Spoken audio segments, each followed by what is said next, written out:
ভয়াবহ দাবানলে পড়ছে ফ্রান্সের মেডিটেরানিয়ান অঞ্চলের পাহাড়। এ ঘটনায় নিহত 1 ও আহত 13 জন বাসিন্দা। গত মঙ্গলবার থেকে শুরু হয় এই দাবানল। উষ্ণ আবহাওয়া এবং বাতাসের প্রতিকূলতায় আগুন দ্রুত ছড়িয়ে পড়ে চারদিকে। ফ্রান্স ও স্পেনের সীমান্ত এলাকার আশপাশে 16,000 হেক্টর বনাঞ্চলে ছড়িয়ে পড়ে দাবানল।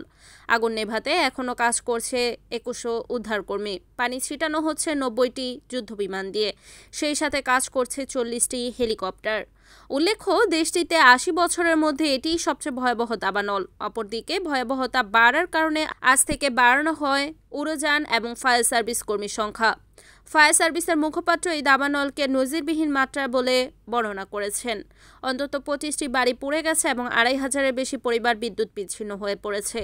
প্রেসিডেন্ট ইমানুয়েল ম্যাক্রো দমকল কর্মী ও স্থানীয় প্রশাসনের পাশে থাকার বার্তা দিয়েছে। তিনি জনগণকে নিরাপদ স্থানে সরে যাওয়ার নির্দেশ মেনে চলা এবং সতর্ক থাকার আহ্বান জানিয়েছেন।